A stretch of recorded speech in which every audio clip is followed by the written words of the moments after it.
साथियों, इस नए संसद भवन में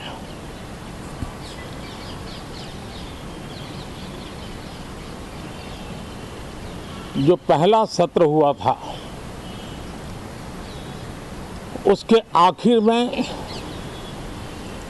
इस संसद ने एक बहुत ही गरिमापूर्ण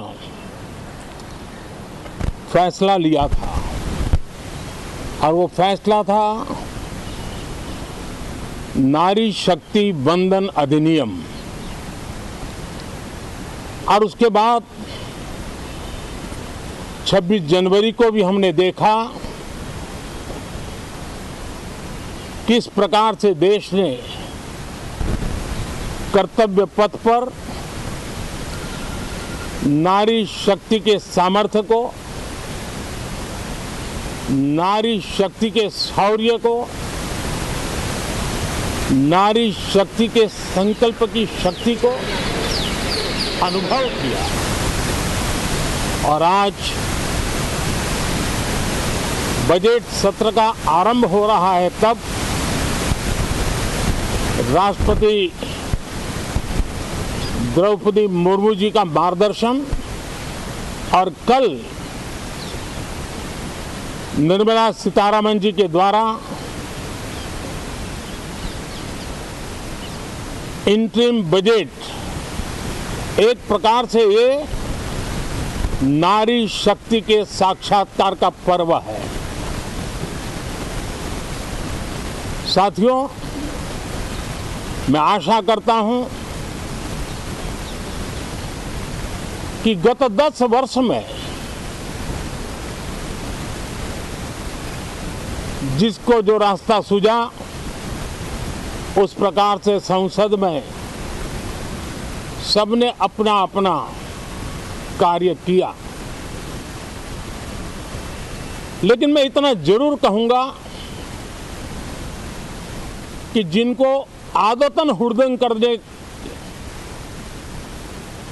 का स्वभाव बन गया है, जो आदतन लोकतांत्रिक मूल्यों का चीरहरण करते हैं, ऐसे सभी माननीय सांसद आज जब आखिरी सत्र में मिल रहे हैं, तब जरूर आत्मनिरीक्षण करेंगे कि 10 साल में उन्होंने जो किया। अपने संसदीय क्षेत्र में भी 100 लोगों को पूछ ले, किसी को याद नहीं होगा, किसी को नाम भी पता नहीं होगा जिन्होंने इतना हुड़दंग हो हल्ला किया होगा। लेकिन विरोध का स्वर तीखा क्यों ना हो, आलोचना तीखी से तीखी क्यों ना हो, लेकिन जिसने सदन में उत्तम विचारों से सदन को लाभान्वित किया होगा, उनको बहुत बड़ा वर्ग आज भी याद करता होगा।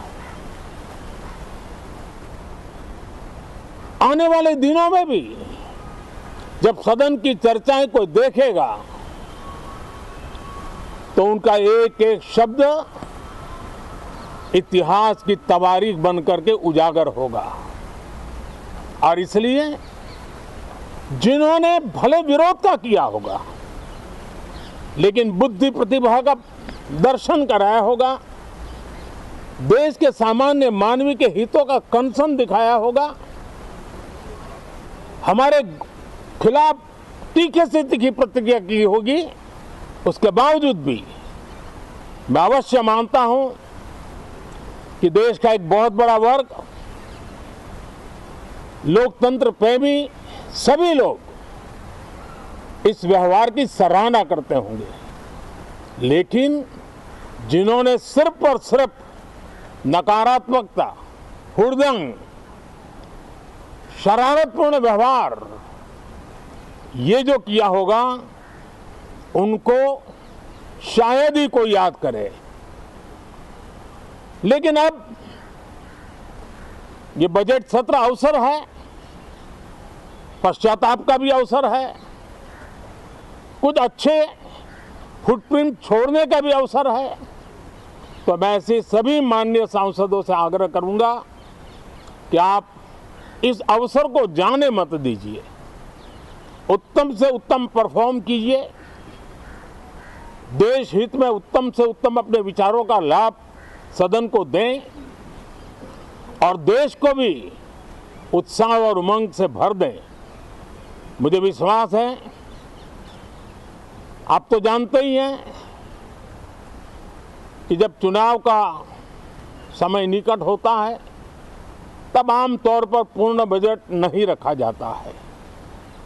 हम भी उसी परंपरा का निर्वाह करते हुए पूर्ण बजट नई सरकार बनने के बाद आपके समक्ष लेकर के आएंगे। इस बार